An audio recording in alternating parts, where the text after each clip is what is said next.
Welcome to Popcorn Talk, featuring movie discussion, news, and interviews. Popcorn Talk. We talk movies. What's up, everyone? Welcome back to Star Wars News after quite a long, important hiatus. Before we get into it, I want to introduce ourselves. I'm Steph Sabraw, aka Chewbacca's long-lost daughter. You know what it is. And I'm joined with my co-pilot, Ryan Nilsen, head of Popcorn Talk. You know what and it is. The king himself, the successor to Darth Vader, James Lott Jr. in the house. He's in the house. I am your father. Honestly, you are America's father. Everyone would be so happy if you were our dad. I'd be fine with that. Happy belated Father's Day, by the way, James. Thank you very much. My kids gave me a really beautiful card right here. I want to show it off. My daughter gave me this beautiful dad card. It's really pretty. Oh, strong, wise, awesome. dedicated, caring. Absolutely. Perfect adjectives for you. Thank you. I appreciate that. So before we dive into this great episode, we have so many fun things to talk about. I do want to address, obviously, we've been on hiatus because nothing is more important than racial equality and the Black Lives Matter movement. So we wanted to take a pause to amplify Black voices. And we will continue to be supporting in whatever way we can as Star Wars has made a stand to support. But if we could, I wish we could not talk about anything until this is fixed in America, but we're human and we need some good things too. So Star Wars is great. And we have John Boyega, who's led such an incredible fight for racial equality. He's made it so known. And I love the most is that when he was really worried about if he would get work after this, which is a total natural thing to be worried about in society, which is so backwards and messed up, Star Wars stepped in and came out with a statement that said that they stand with John Boyega in his statement that Black lives have always mattered. They always will matter. So I love that. What did you think about that response, James Lott?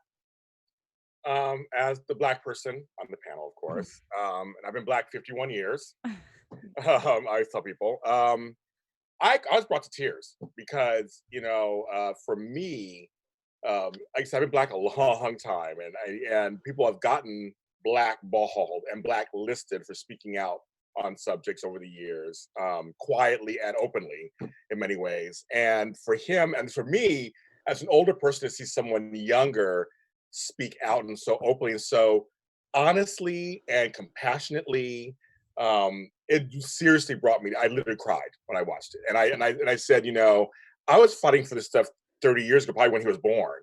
And we're still going through it today. So it's kind of, like you said, it's kind of insane that we're still going through this. And a lot of people say, actors should keep their mouths quiet. Don't say anything. No, I'm glad they should say something. And he's a Black man first, above everything else. And that he has a right to say how he feels. And for me, it gives me hope as a person who's been in this fight for a long time, that younger folks are taking up the baton and going with it. So I was very heartfelt to me, and I loved it. And Ryan, just as a Star Wars fan, are you glad to see that the galaxy far, far away has taken the proper stance? Not only a Star Wars fan, but as just like a human being, like James was saying. There's so many things to go on with this. I mean, always have loved John Boyega, and ever since we saw him as Finn, he's the first stormtrooper we've seen take the helmet off. He was the first sign of resistance in these new films we got since Disney took Star Wars, or got possession of it, and this falls in line with his character too. Just somewhat resisting, fighting for what's right, and his speech is so. You have to check it out. It's on YouTube. A lot of places have reposted it, but it's one of the most emotional speeches and raw, and you can just tell it's all coming straight from the heart. And yeah, like you were saying, Steph, hearing him say he was worried he wasn't going to have a career, and then seeing all the Star Wars directors from like J.J. Abrams, Rian Johnson, execs at Lucasfilm, Kathleen Kennedy, all say like, no, we're working with you. Jordan Peele, Ava DuVernay, yeah, all of them were like, no, we are not hiring racists, period. John Boyega, we got you, and that is such a great sign of solidarity. I know should I ever have that type of power, I will always work with people like John Boyega. He sets such an incredible standard, and I love that people are backing him so hard. He is, and we know he is so funny, and he has made this serious moment kind of funny as well. He's gotten a ton of marriage proposals via Twitter. I am totally backing that because he is like the Bachelor of America right now, and he deserves all the love in the world. I agree. And also the thing is also the fact that he, he did take a chance. He did take. I mean, we don't know if they would have backed him or not. No. We don't know, because now we're finding out how people really are and how they really think. That's what's been emerging the last couple of weeks. So he really did take a chance with somebody who's having success. And if you're a person of color and having success, you know, it can be taken away in a second. So I think his bravery should be commended. Yes, agreed. So we'll continue to keep checking in on where Star Wars is, and if they are keeping to their promise of backing BLM. And I hope to see that in more of their production, more of their cast, everything more Black, everything with Star Wars would be incredible to see. So let's hold them accountable as fans and viewers and intakers of, or consumers of, their product. Moving on, today we have a great episode, Bryce Dallas Howard news for Mandalorian Season 2. We have the first chapter of High Republic release, even though that the entire series got pushed back till 2021. Taika Waititi had a wonderful Father's Day with the cutest thing that's ever hit the planet. And Oscar Isaac obviously has some funny things to say. I don't know why we keep checking in on him in Star Wars. Oscar Isaac has moved on, and he's made that so clear. He is over it. Like, he is so over it. Wow. But he let's just jump into Bryce Dallas Howard. She directed one of the episodes of Mandalorian Season 1. She did an incredible job. I believe it was called The Sanctuary. It was a really awesome episode, and you can see kind of the need for a feminine take on that episode in particular. So I'm really excited to see what she does in Season 2. James Lott, I knew last time we were talking you were catching up. Did you finish Season 1 of the... Oh, yeah! What'd you think? It's my favorites of all the Star Wars incarnations. I didn't realize what it was going to be. I guess. I love the universe they created. I love every character that's in there. I love the relationship between the child. I didn't realize that his whole thing was basically he's trying to save the child and protect the child. And I didn't realize that. I just really didn't realize that was going to be kind of the crux of the story. But, you know, who he met along the way. I mean, everything to me was executed perfectly. I really did enjoy the series as a whole. I thought this has the Star Wars elements that I love, another side of things that are new, which I like, and everybody was entertaining. I think everybody did a great job. I love the Mandalorian. I love him. I mean, I'm in love with him. I just think it was such a great. I mean, and people who showed up in the series, like she's in it and he's in it, and people were sort of like, oh, that actor's in it and that actor, like it was so surprisingly wonderful. I loved it. I couldn't stop talking about it. I loved it. I loved it.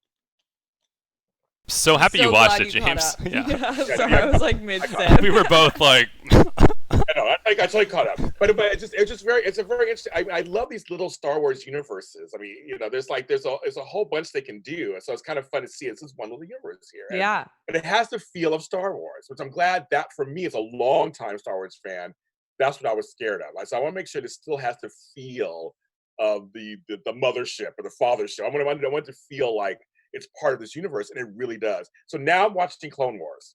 So I'm finally getting to that. Yes. Yes. James, we are texting. We are texting, man. Yeah, that is the next thing you have to watch. By the way, shout out to Laura Nilsen in the chat. Just Laura! thrilled. Laura! Homegirl. Hey, homegirl. Laura, I hope you are staying safe and happy on the East Coast. You got to get down to the West Coast once this pandemic chills out.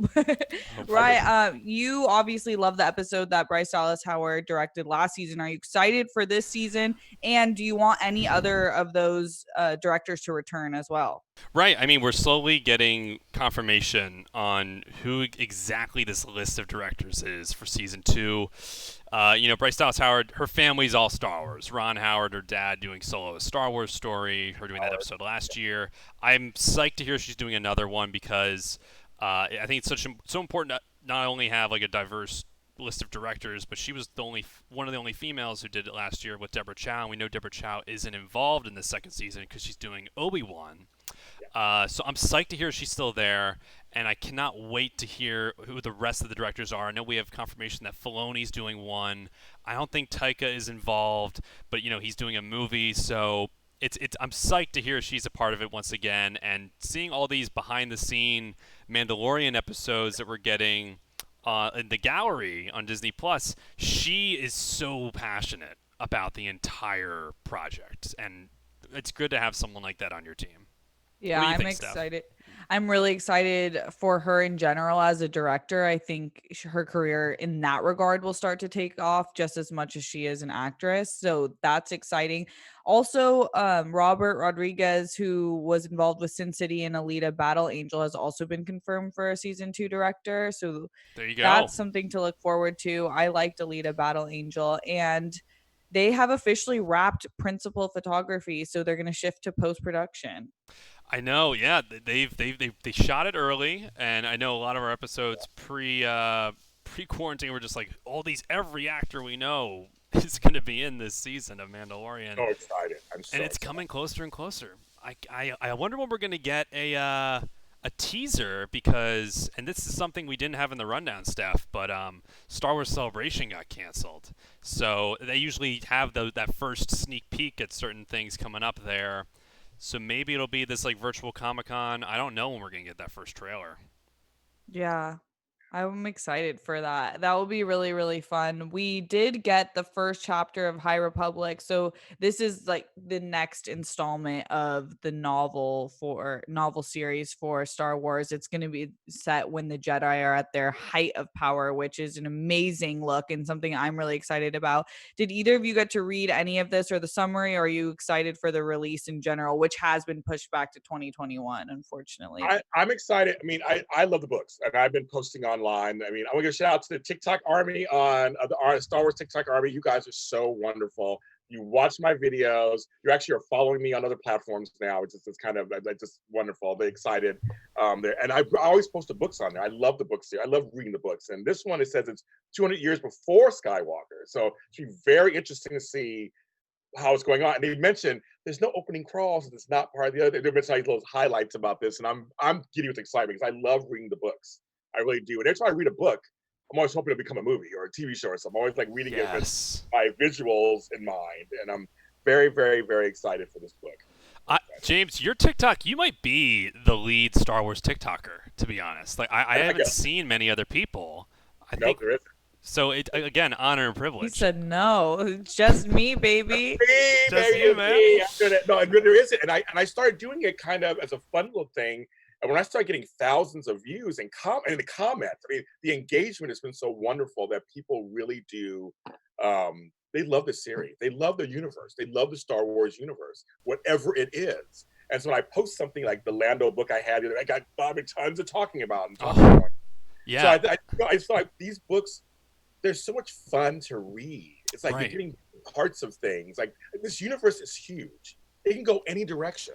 That's the great thing. Once you have a good writer, you can go any direction with this Star Wars. That's what makes these upcoming books that are now pushed to 2021 so exciting. I mean, so the High Republic, this is the first new canon line of books that is really going to be like the lore, the backstory set in the past for Star Wars. And again, like Steph was saying, the first chapter, it's up. We actually have a link to it in our description down below if you want to read the first chapter. It's on IGN's website. Written by Charles Soule. Yeah, who did the Kylo Ren comic that's still coming out. But I wanted to highlight a passage from this. I didn't get to read the whole chapter yet, but I feel like we're going to get these books when we're in a similar time as a society as the Jedi were in this time period of Star Wars. It says, it's the time of the High Republic, a peaceful union of like-minded worlds where all voices are heard, and governance is achieved through consensus, not coercion or fear. It is a time of ambition, of culture, of inclusion, of great works. That, to me, sounds like heaven. And that sounds like fantasy porn that I would love to see. I would absolutely love to see that play out into reality. I'm turned on at the thought of that. Who are you telling? I'm right there with you, girl. I'm like, come on, folks. I miss this show so much. Give it to me. Give it to me now. Yes. I'm a whore for world peace. I'm sorry. It's you, girl. I'm right there with you. I'm right there with you. Not for anything else, but for world peace, yes. Right. That's a very optimistic outlook, and I am so backing that 100%. Let's get that. I think everyone would love a new world order that was built off peace and inclusion. Just hopefully it's not only in the past like it is in Star Wars, and it's in our future. Yeah. I mean, I read most of it and I'm really, really excited. I think Charles Soule, this author, is amazing. And I'm really excited about this focusing on the Jedi Force powers and politics and major battles, because those are my favorite parts about Star Wars. Me too. Yeah. Me too. So looking forward to that. I wonder if they'll release any more in anticipation, because 2021 is a long time to wait. And I'm also still curious on the reasoning as to why push a book series. Right. I was talking about that too. I'm sorry, right? Yeah. No, you go. No, I'm like, books you can release anytime. Like, just it's a book. Yeah. Release it. I mean, like, people are home. You should read some now anyway, because we're sitting at home. Something for me to read right now. I'd love to go my hammock out back and read it. I'd be happy to do that. And nothing else was delayed is the thing. Like, because if they delayed this and then they delayed the Mandalorian, I'd be like, oh, well, there's ties. Like or they didn't finish it. Something's going on. But Mandalorian's staying the course, and as far as we know, everything else is kind of staying the course. So I really am curious why they're delaying everything. Yeah, I agree. Yeah. I totally agree. It's weird because you can do all of the things that take a book to make a book from home. So whatever, I guess they want us to be more excited. I am excited about that. These books, do we know if they're coming out in audio version too? Because I would actually, I was reading it, I was thinking I think I would rather the audiobook version. We're getting everything. We're getting everything. I don't know, James, if you've done any of the Star Wars books audio. I'm a big proponent of the Star Wars audiobooks because you get the sound effects, you get the music. It is just so immersive. It's like you're watching a movie. Wait a minute, I didn't know that. Oh, yeah. I did not know that. So I gotta go listen to one. I didn't know that. I get sound effects too. Oh yeah, you get the opening music. You get everything. I'm telling you. I just did not know that. Okay, well, what's so great? What's also cool now? You're watching Clone Wars. Just as a little PSA for anyone, any of our audience listening, and shout out to those in the chat. There's a book of Ahsoka Tano. They actually got the voice actor who voices the character in the show to do the entire audiobook. What? And they got the music. It's great. They really produce them well. We're like, reading is great, but however, I would love to hear a good pew pew pew. I like reading I'm an old person. I can hold the whole book in my hands.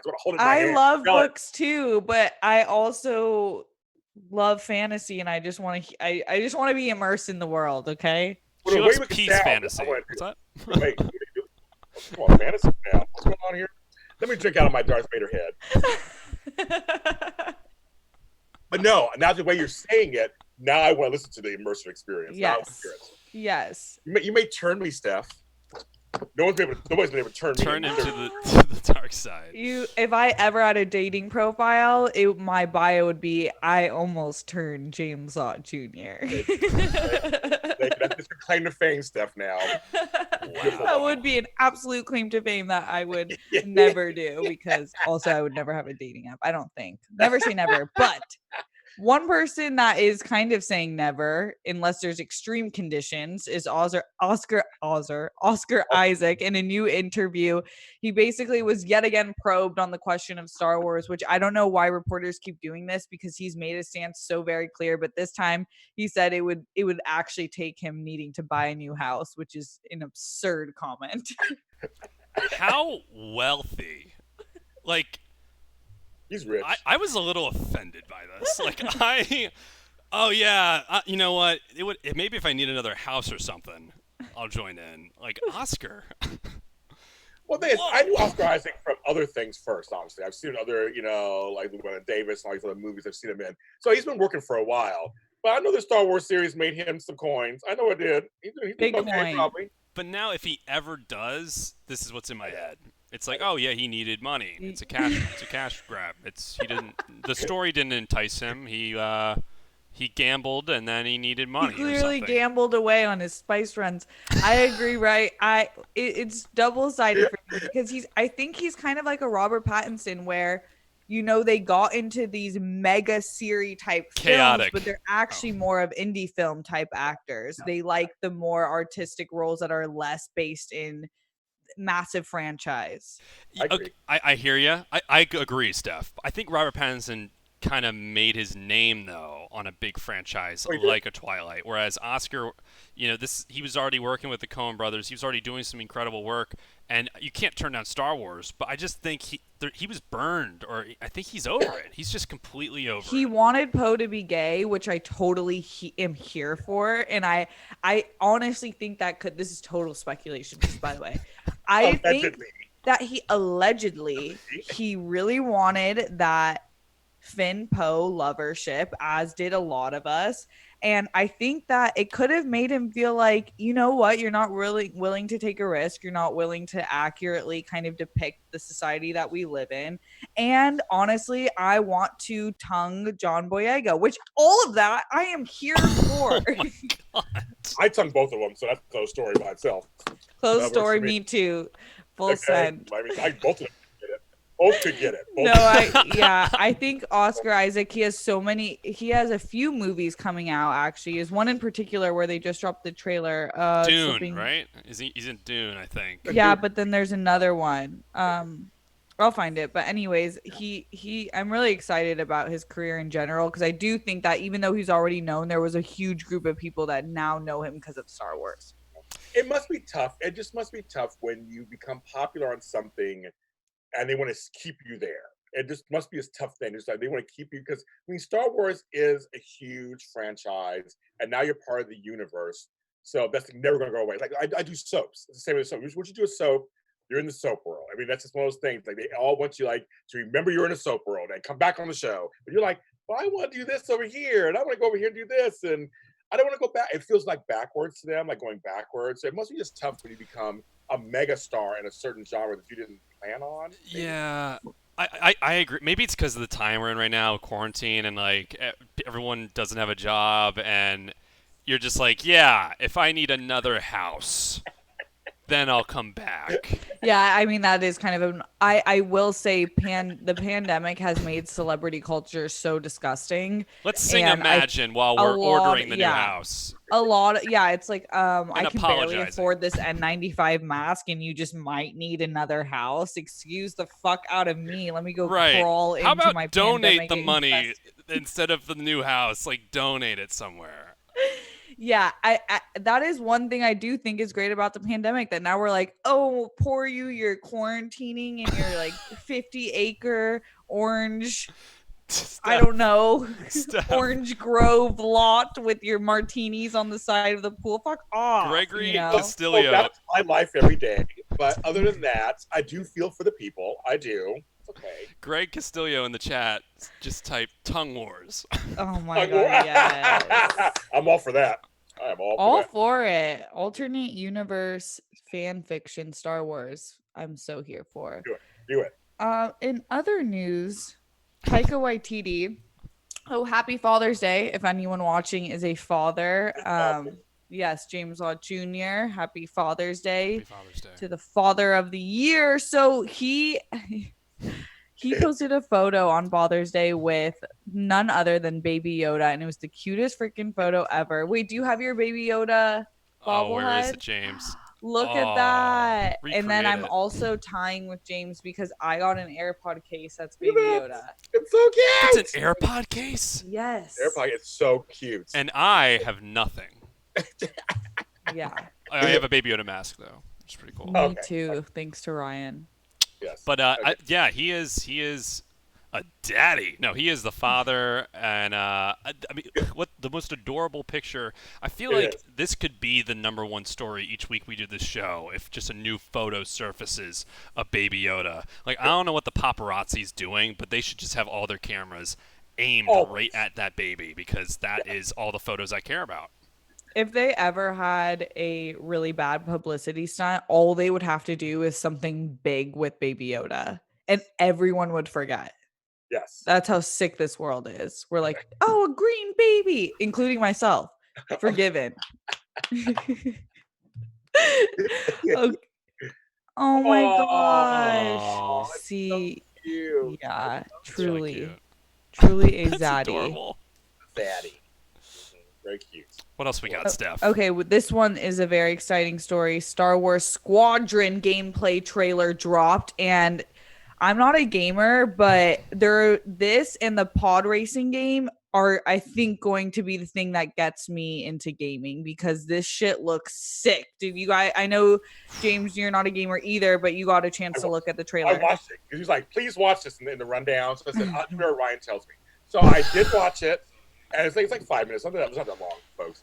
But it was just like, for me as an outsider, it was very fascinating because it looks like a real movie. Like the graphics, everything. There's a story. Like it's like, and they say it's VR, and I'm like, I've never done VR before. I'm scared. I don't like even like flying airplanes. I'm like, can I fly in a jet or something? I don't know. It's crazy. I watched it and I was very impressed.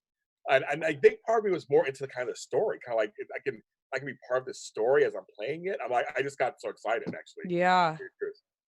The EA described the game as master the art of the starfighter combat and the authentic piloting experience. Star Wars Squadron. Buckle up, feel the adrenaline of first-person multiplayer space dogfights alongside your squadron, and learn what it means to be a pilot in a thrilling Star Wars single-player story. This is really cool because you can I know guys do this with COD and the other games, but With this Quad. seems a lot cooler and a lot. Yeah, I think COD is so weird when you hear people in other rooms being like, "Did you get the kill?" I'm like, "Are you psychotic? Why is that?" Yeah, those guys are weird. They're weird people. They're weird, right, Ryan? That's right. That's right, guys. But I'm gonna fasten my seatbelt. Giddy up! I am all in on this game. I cannot wait. I'm gonna get a squad. And I'm gonna take out everything. I'm gonna play this to completion. So Ryan, are you gonna be the New Republic or Imperial? What are you gonna do? I think I'm gonna be. I'm a Republic fan. Republic. Okay. Let's go. Okay. But like this trailer, like James was saying, looked amazing. Like this looks so fun. It's a little unclear where it's going to be available. It's EA, so I'm assuming it's going to be like PlayStation. I have that and everything. information for you. You have that info? There you go. Star Wars Squadron is set for release on PlayStation 4, Xbox One, and PC on October 2nd. It will cost $39.99. Hell yeah! And October. Okay, question for the chat and for you two involved. I was just telling my dear friend Roxy Stryer this. I think I want to get an Xbox or a PlayStation. I know that the PS5 is coming out. So just marinate on that. What is best for Steph Sabraw, and let me know. PlayStation, because Ryan has it and you can play with Ryan. Okay. Next question. I have PlayStation 1, 2, and 3 at one point. I don't have a 4. And I think it's like I did at one point. I mean, Oh. I think you can't go wrong, Steph. I would love it if you got a PlayStation, though. I have a PlayStation 4. Darth Vader's on the PlayStation. I got the deluxe. Yeah. I am all in on that, and I've gotten every Star Wars game that's come out, good and bad. I think that's the one, though. I think just start there, have fun. It's also a Blu-ray player, so you can watch your Star Wars movies. And Pod Racer's only available on PlayStation, I think. Well, there you go. And Nintendo Switch. That's right. It's available on both of those, and that's out now. So I actually should download that. Yeah, that game is also out. That one was the one where I was as soon as I saw the trailer for that, I knew I wanted to play that game though. But what was kind of unique about this trailer, and I'm not a huge gamer, but the games I do play are just so I can feel like I'm in a world. Whether it's Star Wars or like some Western world or anywhere, Lord of the Rings, they had like you could be in a squad, you could be with the players, you could be doing these missions, take out these parts of the ship, and I was like, this is awesome. Like it was really spelling it out, and it looked great. Now, I want to ask you a question. Isn't PlayStation a little more user-friendly than Xbox anyway? Isn't it a little more user-friendly? I like PlayStation because it was easy for me to handle. Yeah, I Xbox need got a little that. full of themselves.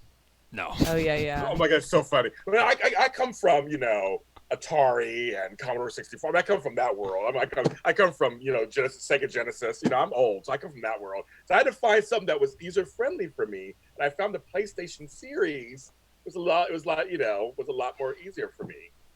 Okay, Guys, that's Greg- good to know. Greg in the chat like- wants Steph to get a PlayStation, and he says that we're a squad goal, even though there's only 3. Oh, squabbles. Then I gotta get a PlayStation 2 then. Yeah, I think we should all get it. And we'll stream on Twitch. Well, should we wait for 5 or should we get 4? I think we should wait for 5. The 5 looks very futuristic and awesome. It's probably $100 more, right? Or do they do the iPhone stuff? You get traded in. Always $100 more. I got traded in. I bring my PlayStation 1 in. Can I trade this in for credit? Yeah.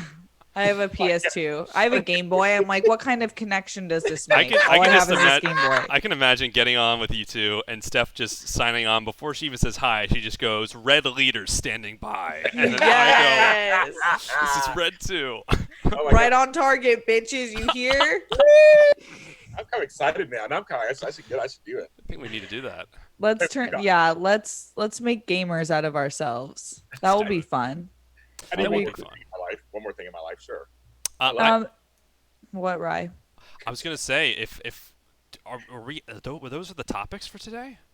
Yeah, well, you posed a great question in our rundown, actually, Ryan. Thank you for asking. You said EA hints at future games. What games would you like to see? Do you have an answer to that?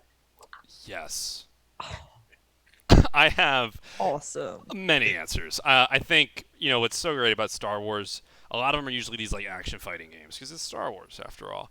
I think it'd be really anything Star Wars. I think you can model it off of some famous like Mario games. I'd love a Mario Kart and maybe that's what this pod racing one is. If it's just Mario Kart but with Star Wars pod racers, I'm in. I want to play poker with Han Solo and Lando Calrissian. Ooh, I want to do that virtually. I'd buy that in a second.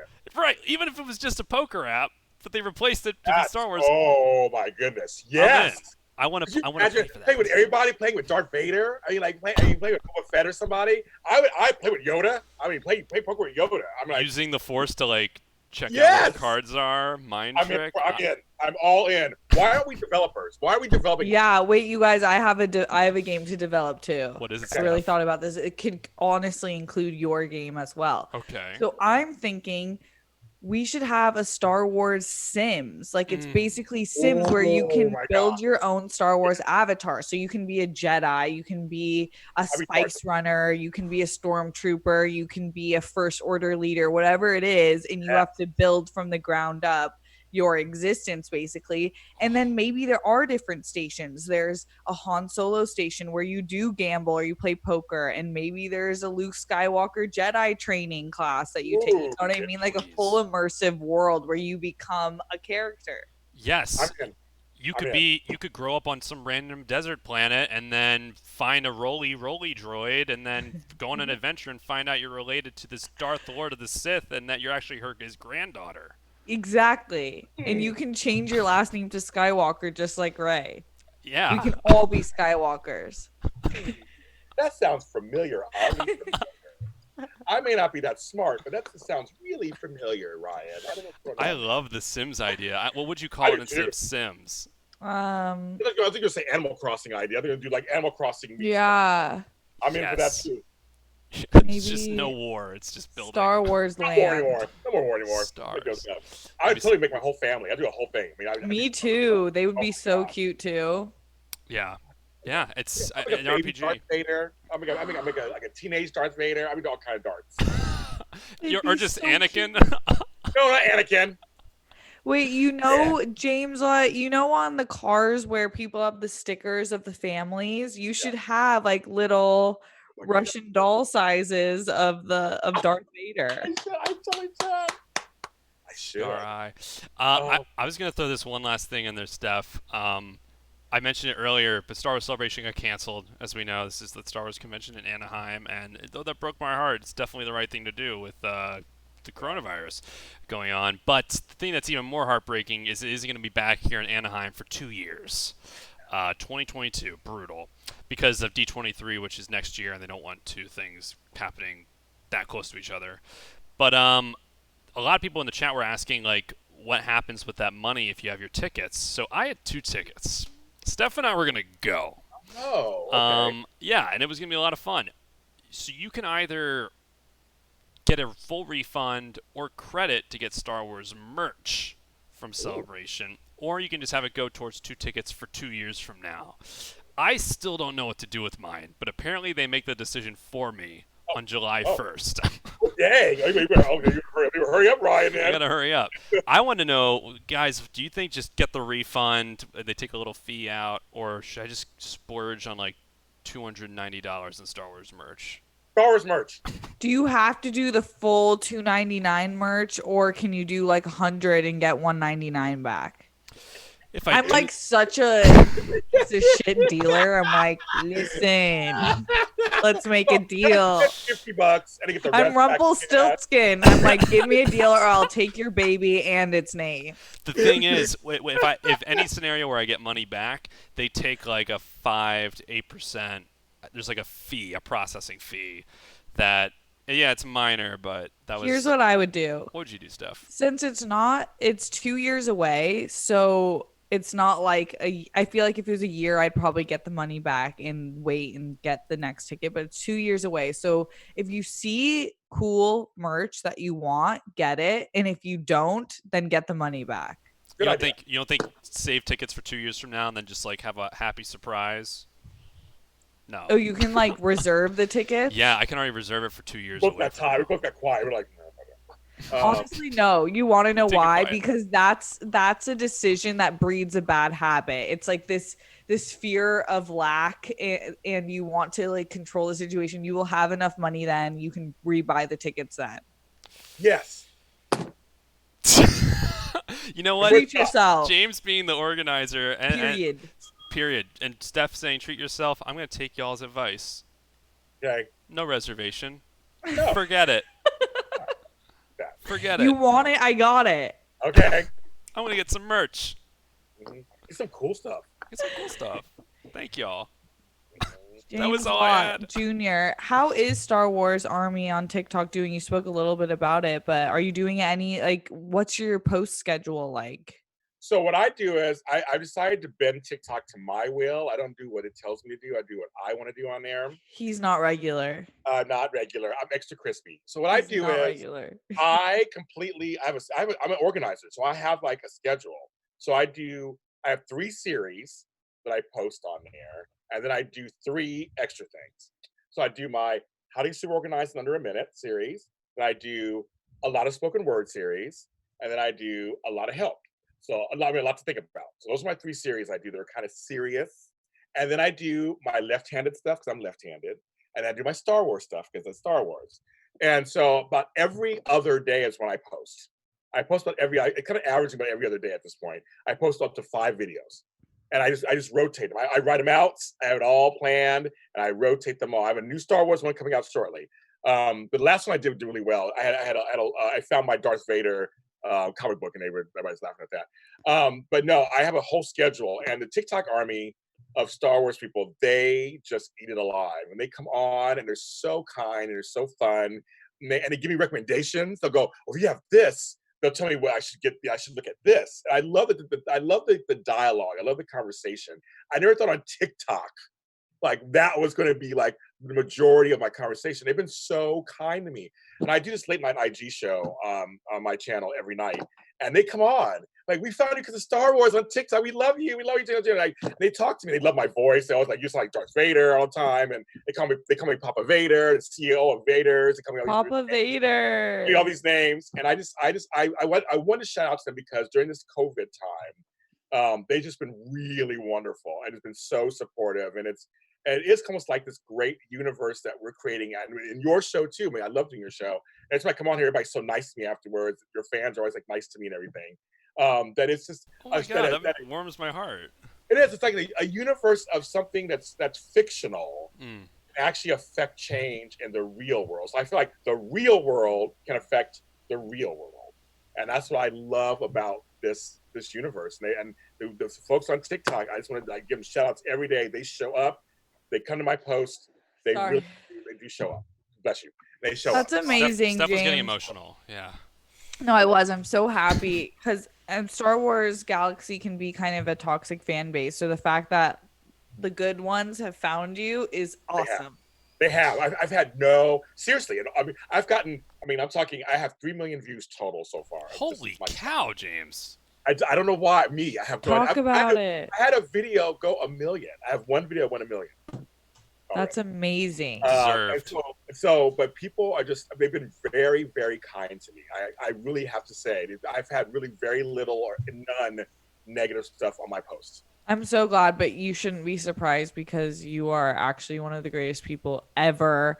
But you did bring up James Earl Jones, and he was trending today. So I want to quickly talk about him because it's so funny how incompetent people can be, because basically the discussion was brought up because Jenny Slate, she's a comedian, actress, writer, amazing person and talent in the industry, but she was voicing a character on Big Mouth named Missy, who is half Black and half Jewish. And at the time, she had rationalized playing the character because she herself is half Jewish, but realizes that kind of erases the Black in Missy because she's a Black character. So she stepped down from that character. And then, of course, the whites had to come in and say, well, James Earl Jones was Darth Vader.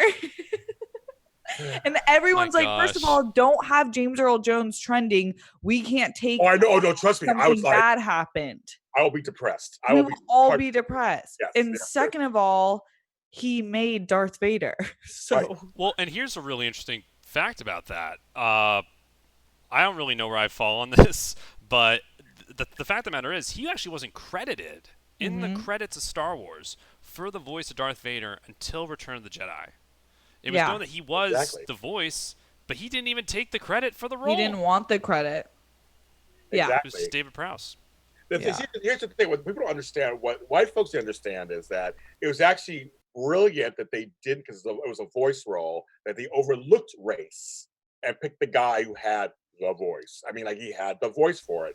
Yeah. So in a way, that was a different story than today. This is more conscious now. Jenny's saying, I am white, and it should be a Black voiceover person should be doing it. Right. Then back then, 30 years ago, 40 years ago, when they actually did colorblind casting and picked someone who was a great voice who happened to be Black. There's no rule book to it. Obviously, there's different levels of what can be done, especially when it's voice acting.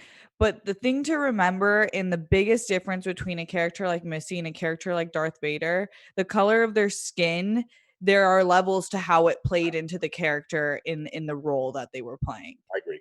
Right, like, no, I think he should have gotten credit in the other two movies, but the fact of the matter is, he didn't even take credit until Return of the Jedi. Yeah. He is truly still a king. Unfortunately, we are running out of time, but before we go, James Lott Jr., thank you so much for coming on the show. We love you. And where can everyone find your content? I know that you're doing YouTube. Ryan listed a whole bunch of stuff that you're working on before we started the show. You can find me where all James Lott Jr.'s are, at James Lott Jr. on all social media platforms. I mean, seriously, even on TikTok, everywhere. I have books out. They're under James Lott Jr. on Amazon. I have music out under James Lott Jr. on all streaming services. My channel is JLJ Media. Go ahead and watch everything I have on there. I have a billion different series going on over there and shows. And you may see some of your favorite AfterBuzz people on there because they do shows with me sometimes for fun. But James Lott Jr. is everywhere across the board. You'll find my stuff. And Ryan, where can we find you until next week? Oh my goodness. You can find me on Twitter at Ryan Nilsen, RYNILSEN, and you can find me on Instagram at RyanNilsen_. I'm so psyched we're back. Star Wars News Strikes back. James, always a pleasure to have you on the show and just host in any capacity with you at any time. Likewise to you, Steph Sabraw. I miss you so much. I know. You're the best, Steph. You're the best. Where can we find you, Steph? James Lott Jr., it is so awesome to have you on the show. I do periodically check into your YouTube interviews, and I love them. You always bring so much light and joy and insight into things, so I really appreciate you, Ryan. So great to be back. Also, I have some advice to everyone that I shouldn't have to give. Only person who needs to learn it is me, because I was FaceTiming someone laying down on the bed with my hands up, and obviously my phone fell on my face, so you can't really see it from here, but my lip got hit. It was the casualty in the thing. So don't FaceTime laying down, you guys. Be more mature. The phone had the higher ground. Yeah, the phone had the higher ground for sure. That was an amazing one, Ryan. But until next week, you can find me all over social media at Steph Sabraw. Ryan, did you give your handles? At Ryan Nilsen. At Ryan Nilsen _. Oh, okay, yeah. Great. At Get High Republic. We're so glad to be back with you all. I hope you're staying safe and happy and doing as much of research you can do to become more anti-racist every single day of your existence and be a better ally. If you are not Black, and if you are Black, I hope you are taking some time for self-care and self-love, because we are here to take the burden off your shoulders that you've carried for far too long. So until next week, we are back Thursday, 4 p.m. PST on the Popcorn Talk, and we will see you then. May the Force be with you. From producers Maria Menounos, Kevin Undergaro, and the entire Popcorn Talk Network, we would like to thank you for tuning in. For questions or comments, be sure to visit popcorntalk.com. I'm Sir Richard Wentworth, and this has been a presentation of the Popcorn Talk Network.